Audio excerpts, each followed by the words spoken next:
Brother నమస్తే brother. ఏంటి అసలు నిన్న రోజా ఒక ఇంటర్వ్యూలో మాట్లాడుతూ జనసేన నాయకులు మొత్తం ఒక జెండాల కూలీలుగా మిగిలిపోవటమే, అసలు వాళ్ళకంటూ ఒక పార్టీ జెండా ఉందా, వాళ్ళ పార్టీ జెండా తప్ప మిగతా పార్టీ జెండాలు మొత్తం మోస్తూ ఉన్నారు, అసలు వాళ్ళు జనసేన నాయకులేనని చెప్పి రోజా మాట్లాడుతుంది. ఏం చెప్తారు మీరు దానికి సమాధానం? ఇప్పుడు గత ప్రభుత్వంలో ఇలా జరిగిన ఎలక్షన్లో చూసుకుంటే వైఎస్ఆర్సీపీ పార్టీ నాయకులు కానీ ఈ శాసనసభ్యురాలుగా చేసిన మాజీ శాసనసభ్యురాలు చేసిన రోజా గారు సైతం వాళ్ళ పార్టీ ఏ విధంగా ఎలక్షన్లో ఓటమి చెంది ఎన్ని సీట్లు వచ్చినాయో ఆంధ్రప్రదేశ్ ప్రజలందరూ చూశారు.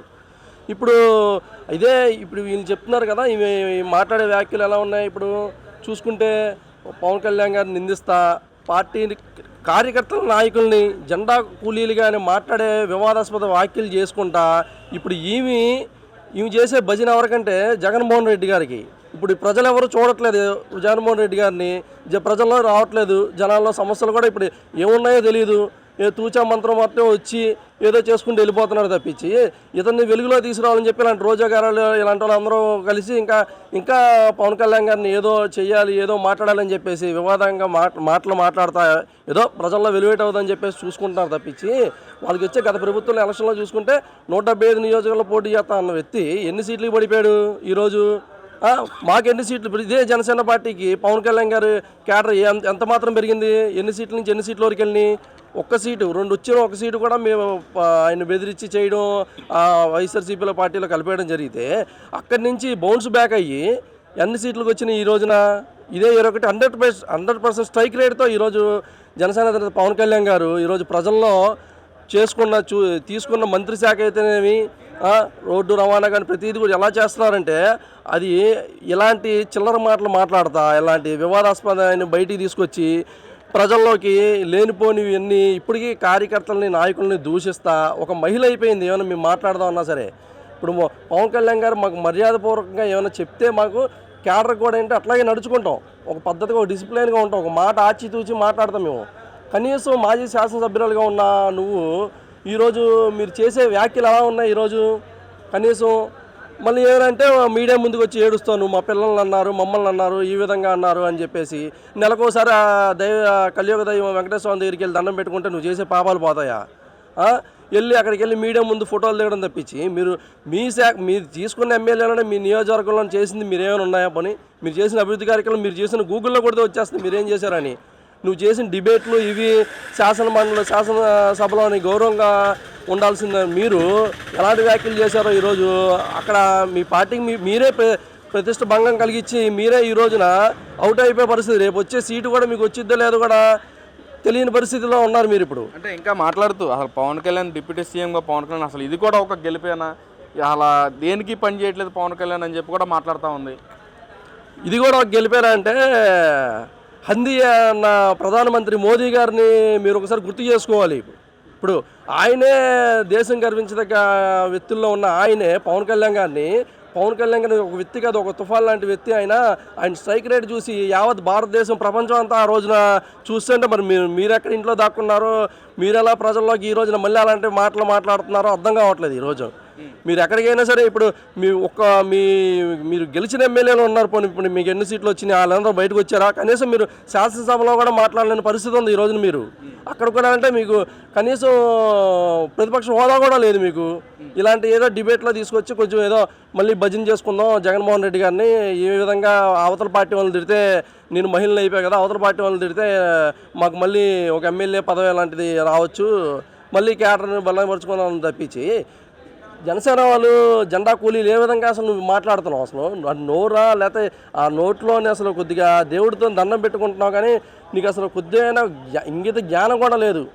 చెప్తున్నాం కదా, అదే ఓ మహిళ అయిపోయింది ఏమైనా మాట్లాడదామన్నా సరే ఇలాంటి వ్యాఖ్యలు కనుక రెండోసారిగా మీరు ఇస్తే జనసేన వీర మహిళలే మీ ఇంటికి దాడి చేసే విధంగా ఖచ్చితంగా ఆ రోజు వచ్చిందని ఈ మీడియా ముఖంగా చెప్తున్నాం. ఇంకా మాట్లాడుతూ అసలు జనసేన పార్టీకి అసలు ఎంత ఓటింగ్ ఉంది, అసలు ఉన్నది తక్కువ ఓటింగే కదా, కానీ 21 సీట్లు రావడానికి కారణం ఏంటి అని చెప్పి కూడా రోజా ప్రశ్నిస్తూ ఉంది. దాని గురించి ఏం చెప్తారు మరి?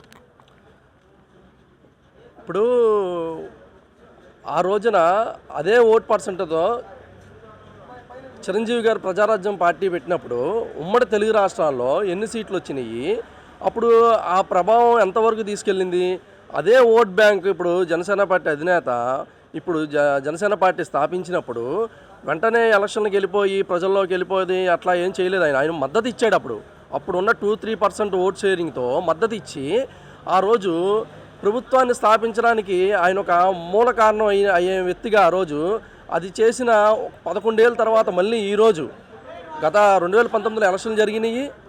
ఎలక్షన్లు జరిగాక అప్పుడు వచ్చిన ఓట్ పర్సెంట్ వచ్చినా సీట్లు రాపోయినప్పటికీ కూడా ఆయన ఎటువంటి ఆంధ్రప్రదేశ్ ప్రభుత్వంలోని ప్రజా సమస్యలు తీర్చడానికి ఇప్పుడు ఎన్ని సమస్యలు ఇప్పుడు శ్రీకాకుళం జిల్లాలోనే ఒక కిడ్నీ బాధితుల సమస్య అయితేనేవి కానీ ఇప్పుడు రైతుల సమస్య అయితే కానీ ఇలాంటి ఆంధ్రప్రదేశ్లోని ఇప్పుడు విద్యార్థుల గురించి వృద్ధుల గురించి అట్లా రైతుల గురించి ప్రతి ఒక్కరి గురించి కూడా ఆయన వెన్నుదన్నుగా ఉండి ఇప్పుడు 2024లోని ఇప్పుడు ఆయన ఇప్పుడు సింగిల్గా పోటీ చేయకుండా కూటమి ప్రభుత్వం ఎందుకంటే ఓటు చేయకూడదు అక్కడ ఏంటంటే ఓటు అనేది వ్యతిరేక ఓటు చేయకూడదని ఉద్దేశంతోనే ఆంధ్రప్రదేశ్ భవిష్యత్తు కోసం రాబోయే తరాల భవిష్యత్తు కోసం ఆయన మద్దతు ఇచ్చి కూటమి ప్రభుత్వాన్ని కూడా ఒక ఏకతాటిపై తీసుకొచ్చి ఆయన కూటమిలోనే గెలుపులోనే కీలకం అయ్యాడని చెప్పేసి శ్రీ నారా చంద్రబాబు నాయుడు గారు కూడా ఆ రోజు మరి చెప్పినప్పుడు మీరు ఎక్కడికి వెళ్ళిపోయారు మీ నోట్లో మాటలు మరి చెవుల్లో సీసం పోసుకున్నారో కూడా మనకి అర్థం కావట్లేదు. ఇప్పుడు మీకు ఏంటంటే అల్లరి చిల్లర మాటలు మాట్లాడితే ఇంకా ప్రజలు ఏదో నమ్ముతారనే ఉద్దేశంలో మీరు ఉన్నారు అంతే. దీన్ని బట్టి ఇంకా రోజా మాట్లాడుతూ అసలు జనసేన పార్టీ ప్యాకేజ్ తీసుకోవడానికి తప్ప అసలు దేనికి పనిచేయదు అని చెప్పి కూడా మాట్లాడుతుంది. అసలు ప్యాకేజ్ తీసుకునే ఉద్దేశం ఉందంటే జనసేన పార్టీకి ఒక్కదానికే అని చెప్పి కూడా మాట్లాడుతూ ఉంది. మరి మీరెంత ప్యాకేజీ తీసుకొని జగన్మోహన్ రెడ్డి గారి దగ్గర ఇప్పుడు ఎలాంటి తుచ్చమైన మాటలు మాట్లాడుతారో మాకు అర్థం కావట్లేదు. ప్యాకేజీ అనేది మరి మీరు ఏ విధంగా ఎలాంటి మాజీ శాసనసభ్యులుగా ఉండి ప్యాకేజీ ఏంటి అసలు మీరు దానికి ఏమైనా ఆయన పవన్ కళ్యాణ్ గారు చెప్పారు చెప్పుతో కొడతామని చెప్పేసి మరి ఆ రోజున కూడా మీకు ఆ మాటలు వినబడ్డా అర్థం కావట్లేదు. ప్యాకేజీలు ఏంటి మీరు 5 రూపీస్ పేటీఎం కావాలని మీరు గత ప్రభుత్వంలోని ప్రోత్సహించి చేసింది మీరు ఇప్పుడు ప్యాకేజీలు అని చెప్పేసి ఏదో లేనిపోయిన అసంకల్పిత మాటలు మాట్లాడుకుంటా ఏదో జనాల్లో పబ్బం గడుపుకునే విధంగా ఉన్నారు తప్పించి కానీ ప్యాకేజీ అని అరిస్తే ఈసారి కనుక మీడియాలోకి వచ్చి కూడా మీ మీద మహిళలే బుద్ధి చెప్తారు మీ మీదకి అలాంటి దోషాలు మీరు ఆపుకోపోతే. అంటే ఓడిపోయిన తర్వాత కూడా రోజా కానీ వైసీపీ మంత్రులు కానీ ఎమ్మెల్యేలు కానీ అందరూ కూడా ఇలా ఎన్డీఏ కూటమి మీద చేస్తున్న మాటలను ఎలా చూడొచ్చు అంటారన్న? ఎన్డీఏ కూటమి ఇప్పుడు వీళ్ళు ఏంటంటే ఇక్కడ ఎన్డీఏ కూటమికి వెనక నుంచి కూడా వీళ్ళు క్యాడర్ చాలా వరకు మద్దతు ఇచ్చినట్లుగా ఉన్నారు ఎమ్మెల్యేలు అందరూ. వాళ్ళు ఎవరు రావట్లా. ఉన్న 1-2 నెంబర్ ఎమ్మెల్యేలు వీళ్ళు తప్పించి కూటమి ప్రభుత్వంలోని వీళ్ళందరూ ఏంటంటే కొద్దిగా జగన్మోహన్ రెడ్డి గారికి కొద్దిగా వీళ్ళందరూ రేపు పొద్దున వచ్చే ఎలక్షన్లోని సీట్ల గురించి వాటి గురించి వీళ్ళు ఆ పబ్బం గడుపుకోవడం కోసం వీళ్ళు ఏంటంటే కొద్దిగా కూటమి ప్రభుత్వం మీద బురద జల్లాలి. ఏ విధంగా లేనటువంటి కూటమి ప్రభుత్వం మీద ఇప్పుడు అంతా కూడా ఇప్పుడు ఆంధ్రప్రదేశ్ ప్రజలకి ఏ విధంగా కూటమి ప్రభుత్వం పథకాలు అందుతున్నాయి, ఏ విధంగా అభివృద్ధి చెందుతుందో అంతా చూస్తున్నారు. అవన్నీ కూడా ఏంటంటే వీళ్ళు ఏదో బురద జల్లాలనే ఉద్దేశంతోనే ఉద్దేశపూర్వకంగానే అంటున్న వ్యాఖ్యలు ఇవన్నీ.